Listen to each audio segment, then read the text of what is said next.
बढ़ाते हुए आज बुक 501 का यूनिट नंबर 8 करने वाले हैं, जो कि इसका ए पार्ट होगा, क्योंकि ये चैप्टर भी बहुत लंबा है। तो हम इसको स्टार्ट करते हैं, ठीक है। अब तक जो भी हमने पढ़ा, इस वीडियो में हम क्या पढ़ने वाले हैं कि हमको अब प्राइमरी टीचर्स कैसे तैयार करनी है। देखो, हमें तो पढ़ाना वैसे जो डीएलएड है वो 1 to 5th क्लास के लिए होता है, बट फिर भी हमको ये भी पढ़ा देते हैं कि 6 to 8th के लिए भी क्या किया जाए। और बेसिकली हमें इसमें पीआरटी और टीजीटी के बारे में पढ़ना है। तो हमारा इस जो मेन चैप्टर है, ये जो चैप्टर हम पढ़ने वाले हैं, उसका मेन पूरे का पूरा फोकस ये होगा कि हम प्राइमरी एजुकेटर और प्राइमरी टीचर्स कैसे तैयारी करें, ठीक है। अब तक हम स्टार्ट करते हैं कि अब तक हमने क्या पढ़ा। सबसे पहले हमने पढ़ा कि जब अंग्रेज हमारे ऊपर रूल कर रहे थे, तब हमारा एजुकेशन सिस्टम क्या था, कैसे था, किस तरीके के इतने सारे कमीशन लाए, कब कब लाए, वुड डिस्पैच किसे बोला जाता है, मैग्ना कार्टा किसे बोला जाता है, जो डीडब्ल्यूएसबी पीआरटी के पेपर में क्वेश्चन आते हैं, नॉर्मल है, वो सब हमने पढ़ा। उसके बाद हम आजाद हो गए, उन्होंने हमको जो है अपनी पावर ट्रांसफर कर दी, और उसके बाद हमारे यहाँ पे बहुत सारे आयोग बने, राधा कृष्णन आयोग, मुदालियर आयोग, कोठारी आयोग, राष्ट्रीय शिक्षा नीति आई 1968 और उसके बाद अब राष्ट्रीय शिक्षा नीति 2020 भी ऐड हो चुकी है। तो अब पेपर में जाओ वो करके आना। तो 2 चैप्टर हमने इस तरीके से करे।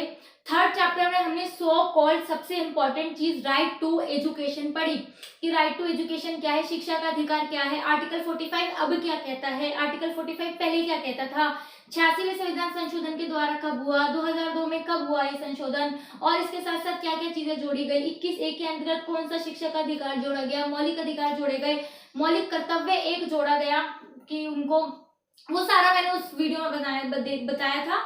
अगर आपने वो वीडियो नहीं देखी तो प्लीज आप देखो, क्योंकि जब बेस बनेगा ना तभी आगे की अंडरस्टैंडिंग अच्छी होगी। आप सीधे इस लेवल से यहाँ तक पहुंचने का नहीं कर सकते, क्योंकि ये सारे चैप्टर आपस में एक दूसरे से कहीं ना कहीं जुड़े होते हैं, ठीक है। 3rd चैप्टर तक हमने कंप्लीट कर लिया, आरटी पढ़ लिया। 4th चैप्टर में हमने पढ़ा कि ये जो शिक्षा का अधिकार है, ये जो सारी चीजें हैं, इनको फुलफिल करने के लिए गवर्नमेंट ने क्या क्या चीजें बनाई हुई हैं, क्या क्या करा हुआ है गवर्नमेंट ने। तो गवर्नमेंट ने अच्छा खासा काम करा है। नेशनल लेवल पे एनसीईआरटी बनाई है, स्टेट लेवल पे एससीईआरटी बनाई है, सीआरसी है, बीआरसी है, जो जिला स्तर पर है, ब्लॉक स्तर पर है, क्लस्टर स्तर पर है, वो सब हम पढ़ चुके हैं। वो 4th चैप्टर में हमने पढ़ा। अब हमने देखा कि हमने इतनी सारी तो चीजें बना ली, एनसीईआरटी बना ली, एससीईआरटी बना ली, एसआईएमटी बना ली, और उसके अंदर में हम कितने सारे सीबीएसई बोर्ड कितनी लास्ट में आया था, उससे पहले सीबीएसई आया था, central board of secondary education, उसके मैंने आपको ईयर भी बताए थे, किस किस ईयर कौन सा आया था। तो ये हमने 4th चैप्टर में पढ़ा।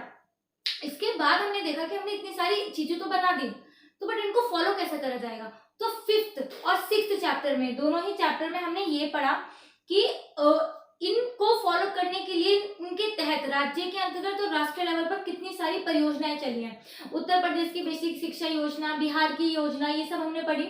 इसके बाद हमने महाराष्ट्र का पूरा एक पर्टिकुलर स्टेट उठाया, कौन सा उठाया, महाराष्ट्र, उसकी सारी योजनाओं की केस स्टडी करी कि विशेष आवश्यकता वाले बच्चों के लिए क्या चलाया है, लड़कियों के लिए क्या चलाया है, लड़कों के लिए क्या चलाया है, आदिवासी लोगों के लिए क्या चलाया है, जनसंख्या वाले लोगों के लिए क्या चलाया है, ये सारी चीजें हमने उस टाइम पे देखी, ठीक है। ये सब हमने 5th और 6th चैप्टर में डिटेल में पढ़ा। एक में हमने ये सारी छोटी छोटी योजनाएं पढ़ी, और एक अगले चैप्टर में हमने उसको डिटेल उसका अध्ययन करा कि कौन कौन सी योजनाएं हो सकती हैं।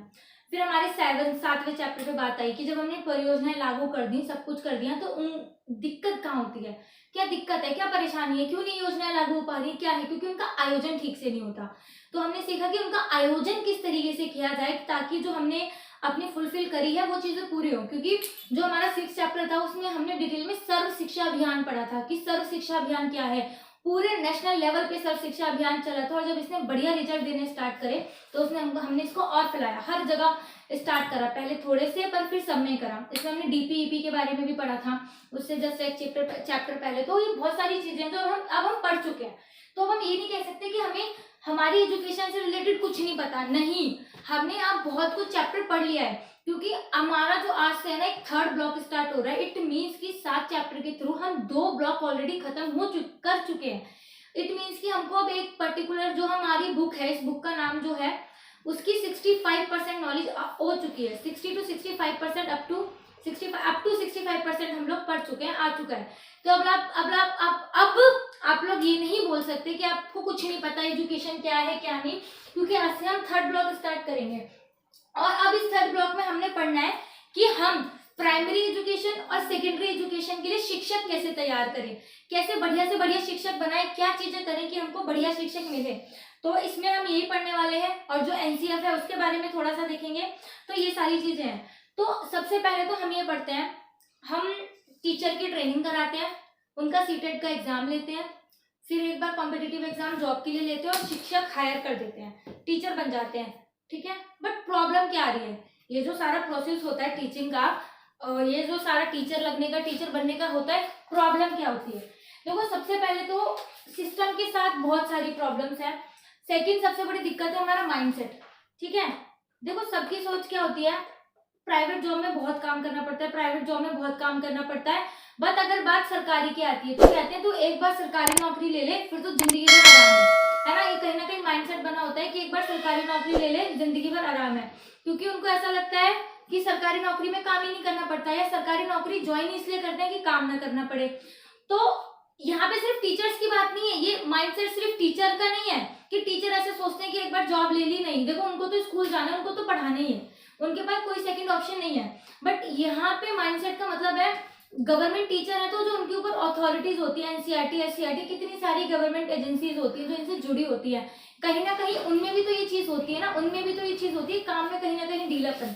तो उस वजह से उसका इफेक्ट हमें कहाँ कहाँ देखने को मिलता है, देखो ये यहाँ यहाँ यहाँ हमें देखने को मिलती है। तो हमारी जो है प्रारंभिक शिक्षा यानी प्राइमरी एजुकेशन के प्राथमिक और उच्च स्तर में हमें क्या क्या समस्याएं आती हैं, तो ये सारी समस्याएं हैं, इसको हम डिटेल में पढ़ने वाले हैं कि हमको टीचर बनाने से पहले, जो कि तुरंत तो बनता नहीं है, उन सबसे फेस करना पड़ता है। ठीक है, तो उस एजुकेशन से रिलेटेड क्या समस्याएं आती हैं। तो पहली समस्या क्या होती है इसमें है पाठ्यचर्या प्रतिरूप। पाठ्यचर्या प्रतिरूप क्या है कि देखो, वर्तमान समय में कुछ नई घटनाएं तथा मामले उभर कर आए हैं जिनके प्रति पाठ्यचर्या का संवेदनशील होना अनिवार्य है ना। मीन्स कि इसमें सर्वाधिक महत्वपूर्ण है सभी बच्चों को ऐसे कार्यक्रम के द्वारा विद्यालय में सम्मिलित करना तथा बनाए रखना जो प्रत्येक बच्चे को महत्वपूर्ण समझे तथा उसका समर्थन करे, सभी बच्चों को गौरव का अनुभव कराए तथा उनके अधिगम के लिए आत्मविश्वास जागृत करे। बेसिकली क्या कहना चाह रहा है कि हमारा सिलेबस ना इस तरीके का होना चाहिए कि अगर एक बार बच्चा स्कूल में आ गया तो वो दोबारा उसका स्कूल से जाने का मन ही ना करे। मतलब उसके पेरेंट्स भी बोलेगा चल नाम कटा के घर में बैठ, तो नहीं, बच्चा भी बोले नहीं हमने पढ़ना है, हमने जाना है। मतलब बच्चे को इतना अच्छा एनवायरनमेंट प्रोवाइड कराओ, इतने अच्छे से उसका सिलेबस कराओ कि बच्चा का खुद ही मन ना हो स्कूल से हटने का या नाम कटाने का, जो भी है वो अगेंस्ट हो जाए अपने पेरेंट्स के या कुछ भी। मतलब बच्चों को बेसिकली जोड़ के रखना है। ठीक है, इसमें क्या है कि इसमें ना केवल सांस्कृतिक विविधता हो बल्कि सारे बच्चों को, चाहे वो किसी भी आर्थिक सामाजिक पृष्ठभूमि से आए हों, जिनमें किसी भी प्रकार की शारीरिक, मनोवैज्ञानिक तथा बौद्धिक लक्षणों संबंधित विभिन्नता हो, सबको समान अवसर दो, सबके लिए समान करो ये चीज। ठीक है, तो एक तो ये कहता है। सेकंड क्या है, इसमें क्रमबद्ध सुधार करो। क्रमबद्ध सुधार का मतलब है कि ऐसा नहीं है कि हमने कोई भी एक नियम बनाया और उसको लागू करके छोड़ दिया, फिर नो मैटर कि कोई उसको फॉलो कर रहा है नहीं कर रहा, उसका इवैल्यूएशन करा जा रहा है नहीं करा जा रहा, उसको सुधार करा जा रहा है नहीं करा जा रहा, ऐसे नहीं करना। हमको लगातार सुधार करना है, हमको क्रमबद्ध सुधार करना है।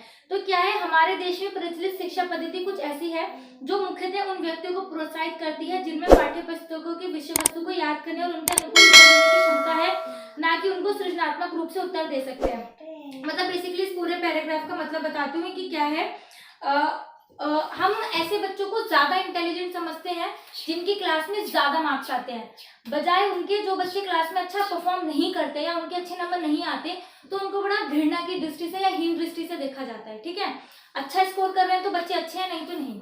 सेकंड चीज, बच्चे अगर रट के आंसर कर रहे हैं, मतलब मान लो एक टीचर है, आप आपने बच्चों का क्वेश्चन आंसर का टेस्ट लिया, तो अगर बच्चे ने वो आंसर लिखा है जो आपने लिखवाया है तो आप उनको ज्यादा नंबर दोगे, बजाय उसके कि अगर किसी बच्चे ने बना के लिखा है, चाहे वो आंसर ठीक है बट उसकी जो वे ऑफ आंसरिंग है, उसका तरीका या लाइंस अगर आपके क्वेश्चन से मैच नहीं करे तो आप उसको कम मार्क्स दोगे।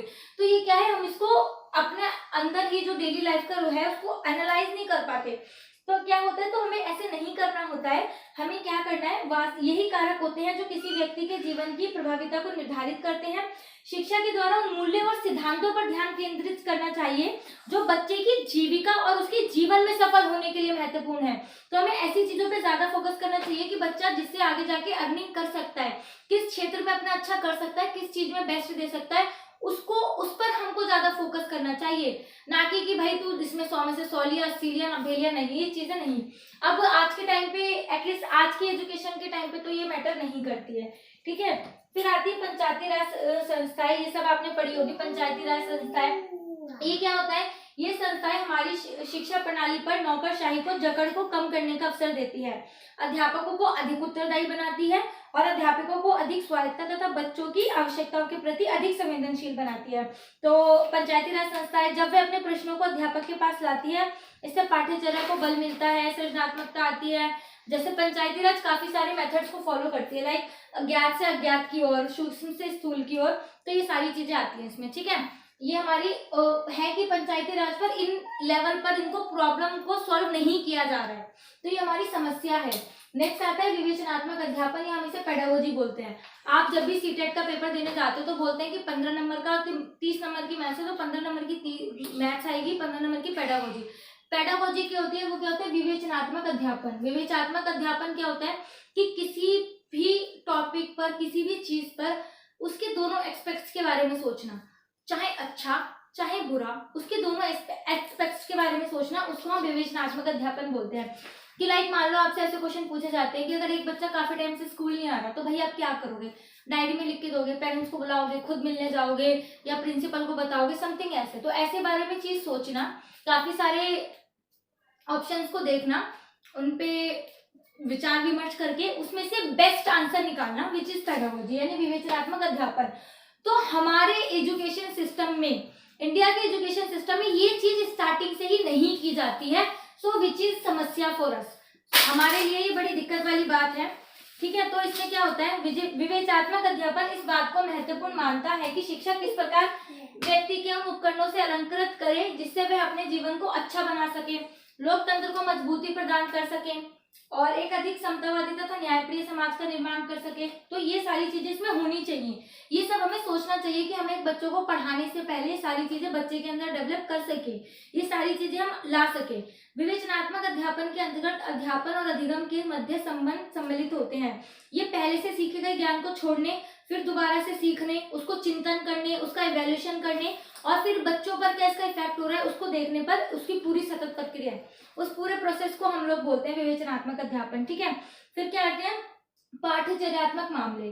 पाठ्यचर्यात्मक मामले क्या होते हैं, जो बच्चों को हम सिलेबस पढ़ाते हैं, जो सब्जेक्ट पढ़ाते हैं, उनसे रिलेटेड क्या दिक्कत आती है। जैसे पर्यावरण संरक्षण, पहले ईवीएस सब्जेक्ट नहीं होता था, हम बच्चों को ईवीएस एजुकेशन देते हैं, एनवायरमेंटल स्टडीज। तो उसका मोटो क्या है कि जो हमारे टाइम में अभी एनवायरमेंट से रिलेटेड इशू चल रहे हैं, बच्चे उससे अवेयर हों, उनको पता चले कि एनवायरमेंट में क्या हो रहा है, सो दैट कि वो अभी उसके लिए अवेयर हो जाए या उन फ्यूचर में उसके लिए जाके काम करें। सो ये फिर शांति के लिए शिक्षा। शांति के लिए शिक्षा मतलब कि हर जो कोई है वो शिक्षा मतलब शांति बनाए रखे, हर जगह शांति। आज हम हिंसा के एक अभूतपूर्व दौर से गुजर रहे हैं, क्योंकि जिससे देखो लड़ाई लड़ाई लड़ाई कर रहा है। ये तो हम बड़े बड़े देशों की संस्थाओं की बात कर रहे हैं, बट अभी मान लो अभी जाते हुए एक बाइक और कार की टक्कर हो जाती है, ओ तूने कैसे ठोक दी, बाहर आ, ओ तू गाड़ी से बाहर आ, अभी मारने में, लड़ने मारने में उतारू हो जाते हैं सिर्फ एक बाइक और कार की टक्कर होने से। बल्कि ये तो बहुत ज्यादा ही बड़ा एग्जांपल है, कुछ भी छोटी मोटी चीज बोलो, किसी से हाथ ऐसे टच हो जाए या खून मेरे से आगे निकल रहा है, कुछ भी छोटी से छोटी बात होती है तो हम लड़ाई करने पे उतारू हो जाते हैं। तो बड़ा गंदा माहौल चल रहा है इस टाइम का। तो उसमें क्या करना है, जिसमें स्थानीय, क्षेत्रीय, राष्ट्रीय तथा वैश्विक सभी स्तरों पर व्याप्त है। ये नहीं कह सकते नेशनल लेवल पर ही चल रहा है, मैंने अभी एक्सप्लेन ही कर दिया एग्जांपल के थ्रू। ये नहीं कह रहे ये नेशनल लेवल पर है, ये कहीं भी हो सकता है, एक छोटी से छोटी गली से लेकर एक बड़े से बड़े देश में। गली में आंटियों की लड़ाई ले लो, जो आंटियां सुबह 2 बजे बैठ के चुगली कर रही होंगी ना एक दूसरे की या गली वालों की, वही शाम को 7 बजे लड़ने लगती हैं और 2 दिन बाद फिर दूसरों की चुगली करती हुई पाई जाती है। तो ऐसे इनका तो कुछ नहीं हो सकता। खैर, तो क्योंकि उनका काम है, समझ लो, ये नहीं करेंगी तो उनका खाना नहीं हजम होता, ये कह सकते हैं। क्यों? क्योंकि उन्होंने अपने स्वभाव में बसा लिया है, उन्होंने अपने अंदर कर लिया है। तो आज का माहौल क्या हो गया है कि बिल्कुल हिंसा को बिल्कुल अपने अंदर बिल्कुल पाल रखा है लोगों ने। और चाहे ये यूक्रेन और रूस का युद्ध ले लो, नेशनल लेवल से लेकर छोटे लेवल पर हर जगह हमको कहीं ना कहीं फेस करनी पड़ती है। तो ये तो बच्चे ही हैं जो अभी जिनको हम पढ़ा रहे हैं, उनमें अगर हम ये चीज अभी से डेवलप करें सो दैट आगे जाके वो बहुत ज्यादा काम हो जाए, पेशेंस हो जाए, रिलायबल हो जाए, ताकि ये हमारे लिए कहीं ना कहीं भविष्य में जाकर हमारे देश के लिए बहुत ज्यादा फ्रूटफुल हो, है ना। इसमें क्या होता है, आप इस बात से भलीभांति परिचित होंगे कि एक अशांत विशुद्ध प्राकृतिक अथवा मनोसामाजिक वातावरण प्राय तनाव उत्पन्न करता है। बट अगर हम किसी बच्चों को, किसी व्यक्ति के व्यक्तित्व का सही विकास शांति व सद्भाव के वातावरण में हो सकता है तो दे सकते हैं ना उसको वो वातावरण, तो किसके थ्रू दे सकते हैं? एजुकेशन के थ्रू। इसलिए ये शांति के लिए शिक्षा देना बहुत जरूरी है आज के टाइम पे। व्यक्तित्व का सही विकास शांति व सद्भाव के वातावरण में ही हो सकता है। शिक्षा व्यक्ति में वह सामर्थ्य उत्पन्न करती है जिससे जीवन दर्शन के रूप में करे।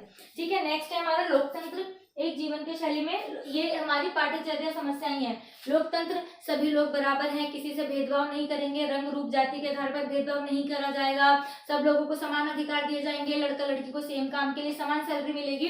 तो ये सारे कुछ इश्यूज हैं जिन पे हमें बात करने की जरूरत है। ठीक है, नेक्स्ट आता है हमारा शिक्षा शास्त्रीय विचार या मामले जिसे हम कहते हैं। तो शिक्षा शास्त्रीय क्या होता है? अध्यापन संबंधी, मतलब टीचिंग मेथोडोलॉजी। शिक्षा शास्त्रीय ना, शिक्षा शास्त्रीय अपने सब्जेक्ट भी होता है आपका हमारा राइट में। शिक्षा शास्त्रीय विचार पढ़ने हमने, तो पाठ्यचर्या में अध्यापन संबंधी घटक को 80% की बाध्यता दी गई है। इसमें क्या होता है? चाइल्ड सेंटर्ड लर्निंग पर हमने सबसे ज्यादा जोर दिया है।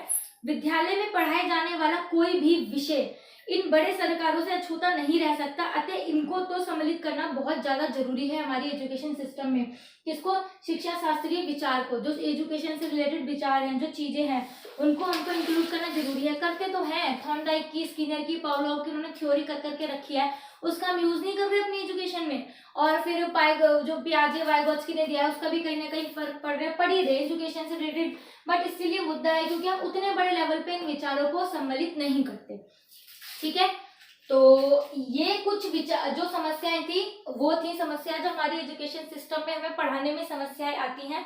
आई होप आप लोगों को ये समस्याएं समझ आई होंगी कि ये क्या समस्याएं हैं। अब हमने क्या करना है? अब हम इन समस्याओं से होंगे ओवरकम। हम इनके लिए कुछ काम करेंगे कि हम इन समस्याओं से कैसे ओवरकम कर सकते हैं, कैसे इनको पार कर सकते हैं, कैसे इनसे गो थ्रू हो सकते हैं। ठीक है, तो अब हम टीचर तैयार करेंगे बढ़िया, क्योंकि भाई ये समस्याएं किसकी है? हमारी है, हमें ही चाहिए एजुकेशन से रिलेटेड समस्याएं, तो हमें ही तो दूर करनी पड़ेगी।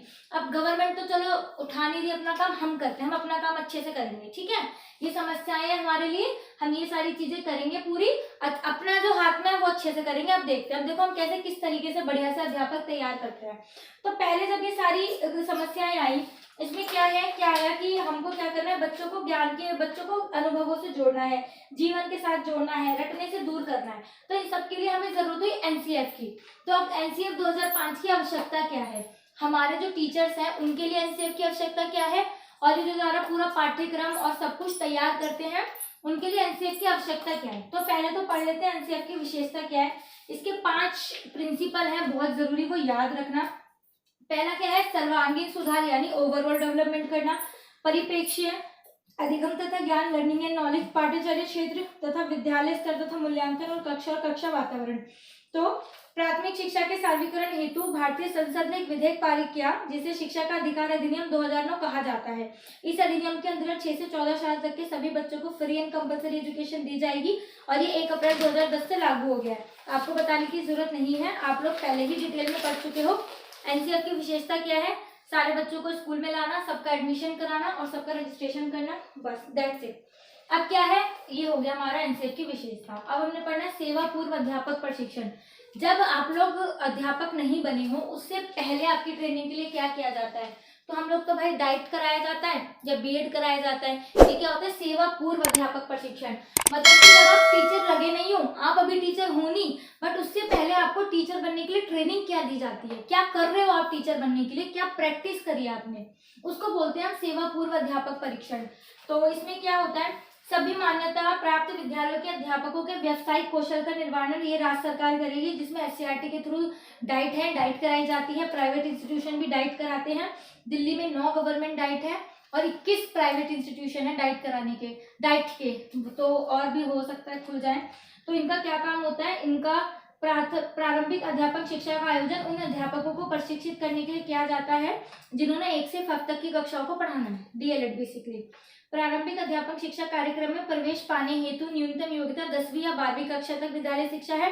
हाल ही में अधिकांश राज्यों ने इसके लिए 12वीं कक्षा को माना है मिनिमम, और उसके बाद 2 साल की अवधि है किसके लिए? डीएलएड के लिए। ठीक है, तो ये 3 प्रकार, और कुछ राज्यों में ये सिर्फ 1 ही साल का है।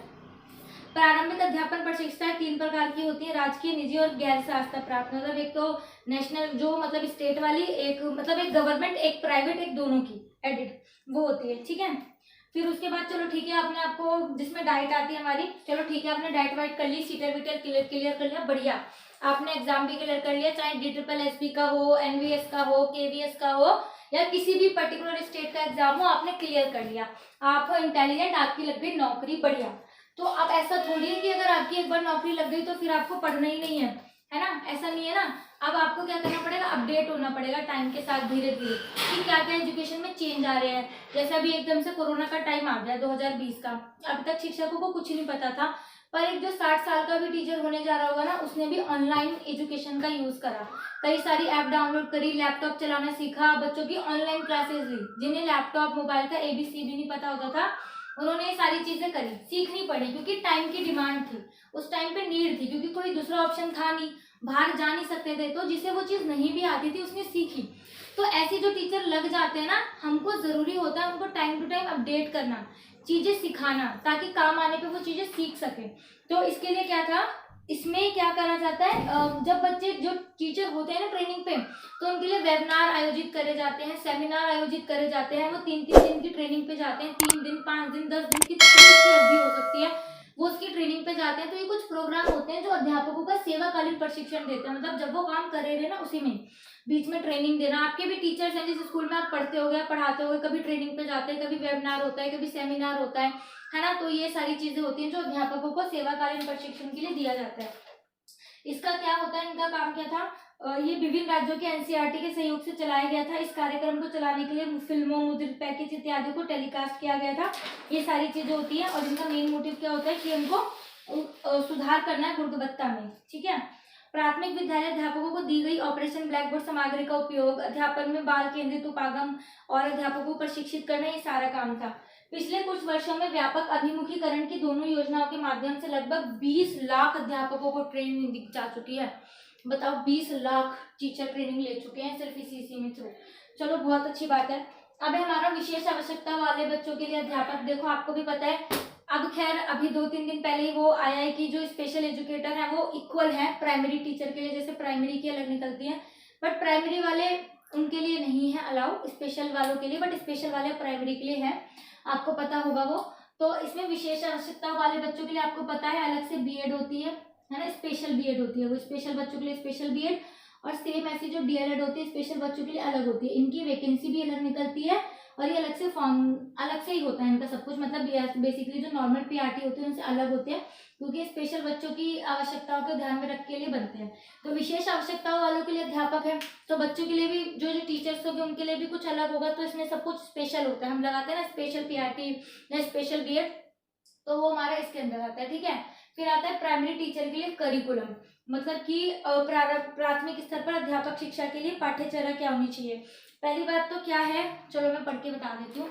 एक प्राथमिक अध्यापक विशेषतः पहली 3 कक्षाओं को मुख्यतः लिखना, पढ़ना और मैथ इनको सिखाना है। इसके अतिरिक्त अध्यापक से आवश्यकता होती है कि वो ये जान जाए कि बच्चा कैसे सीखता है स्टार्टिंग के 3 साल जब वो पढ़ा रहा है, फर्स्ट, सेकंड, थर्ड में। प्राथमिक अध्यापक शिक्षा का विकास और अध्यापक शिक्षा राज्य बोर्ड द्वारा किया जाता है, और समय समय पर इसका इवैल्यूएशन किया जाना चाहिए। एनसीईआरटी ने प्राइमरी एजुकेशन के लिए पाठ्यचर्या का विकास किया है, क्योंकि हमारी एनसीईआरटी की बुकें लगती हैं, तो हाँ भाई इतना तो हमें पता है कि एनसीईआरटी ने इसका विकास करा है, ठीक है। फिर क्या है, ये जो है उस राज्य सरकार का काम है जो उसके लिए आधारिक सुविधाएं हमको दे, जो बेसिक इंफ्रास्ट्रक्चर चाहिए हमें प्रशिक्षण के लिए, संस्थागत आधारिक सुविधाएं इंफ्रास्ट्रक्चर जो चाहिए, ये एक सेंट्रल गवर्नमेंट और स्टेट गवर्नमेंट दोनों की ही है कि दोनों हमको ये प्रोवाइड कराएं। क्यों? क्योंकि शिक्षा जो है वो एक समवर्ती सूची का विषय है, तो समवर्ती सूची में राज्य सरकार और केंद्र सरकार दोनों की चलती है, तो ये दोनों का ही है कर्तव्य, दोनों का ही कर्तव्य है कि वो हमें जो बेसिक आधिकारिक सुविधाएं हैं वो हमको दिलाए, वो हमारा हक क्या लेगा। तो इसमें क्या है, अध्यापकों के सेवाकालीन प्रशिक्षण हेतु मूल आधारिक सुविधाएं केंद्रीय, राज्य, क्षेत्रीय तथा जिला तथा उप जिला स्तरों पर होता है। एनसीईआरटी, एनयूईपी, केंद्रीय एवं विदेशी भाषा संस्थान, केंद्रीय भारतीय संस्थान, ये सब हम पढ़ चुके हैं। तो ये कुछ संस्थानों के नाम है जो ये बेसिक इंफ्रास्ट्रक्चर हमको यूज करवाते हैं, बाकी सारे हम ये 4th चैप्टर में डिटेल में पढ़ चुके हैं कि राज्य के अंदर एससीईआरटी होती है, एसआईएमटी होती है जो उसकी सहायक है, ये सब होना चाहिए, और ये सब हमारे डीपीईपी के अंतर्गत शुरू किया गया था, ठीक है। इसके बाद क्या हुआ, हमने आपको ट्रेनिंग दे दी, आपको सब कुछ बता दें, करिकुलम कैसा होगा आपका, आपको टीचिंग के टाइम पे रहते हुए भी ट्रेनिंग दी जाएगी, पढ़ा रहे होगे। अब हमने करना है अध्यापकों की भर्ती, ठीक है, अध्यापकों की भर्ती करनी है। तो अब अध्यापकों की भर्ती कैसे होती है, विभिन्न राज्य अलग अलग भर्ती संबंधी प्रक्रियाओं का अनुसरण करते हैं। ऑब्वियसली सबका पैटर्न एक जैसा नहीं होता। केवीएस का सिलेबस और DSSP के सिलेबस में जमीन आसमान का अंतर है। कभी एक टाइम था जो केवीएस का सिलेबस था बहुत ही लड्डू सिलेबस होता था, कुछ नहीं होता था, बट ये जो 2018 में जो वैकेंसी आई थी, केवीएस का पैटर्न बिल्कुल चेंज कर दिया। 20 नंबर में ऑलमोस्ट हर सब्जेक्ट डाल दिए, ठीक है, जो हम कभी छूते भी नहीं होंगे, जैसे कि ईवीएस बहुत गंदा है ईवीएस। तो ऑब्वियसली सबका अलग अलग होता है, ठीक है। प्राय अध्यापकों की भर्ती एक प्रतियोगिता परीक्षा में प्रत्याशियों के निष्पादन के आधार पर की जाती है, तथापि कुछ राज्यों में भर्ती का आधार प्रत्याशी की शैक्षिक तथा सांस्कृतिक पृष्ठभूमि होती है। मतलब इतनी खतरनाक हिंदी लिखी हुई है, बट कुछ नहीं है ये। इसका मतलब ये कह रहा है कि कभी कभी किसी स्टेट में क्या करते हैं, जैसे DSSB भी एक पेपर लेती है, उसके हिसाब से मेरिट बनाती है और नंबर देती है, और कहीं कहीं पे 10th 12th ग्रेजुएशन DLED इन सबके मार्क्स कंबाइन किए जाते हैं और उसके बेसिस पे नौकरी दी जाती है। किसी प्रत्याशी की मेरिट का निर्धारण प्रत्याशी द्वारा उत्तीर्ण की गई परीक्षाओं और अध्यापन अध्युमव अगर कोई है उसके आधार पर किया जाता है। और कुछ अन्य राज्यों में दोनों प्रविधियों अर्थात दोनों को लेकर के मेरिट बनाते हैं और फिर करते हैं। तो सबकी अलग अलग है। और किसी किसी राज्य में मौखिक परीक्षा की सलाह दी जाती है, मौखिक परीक्षा से लिया जाता है, मतलब मेन फोकस इंटरव्यू पे होता है। जैसे AEES का है, अगर आपने रिटर्न कर भी लिया तो वो गारंटी नहीं कि आपकी जॉब लग गई, क्योंकि उसमें जो मेन काम है ना वो इंटरव्यू का है, ठीक है। तो आई होप हमने जो पढ़ा है आज वो आपको समझ में आया होगा। इसके बाद का जो है हम नेक्स्ट वीडियो में करेंगे, ठीक है।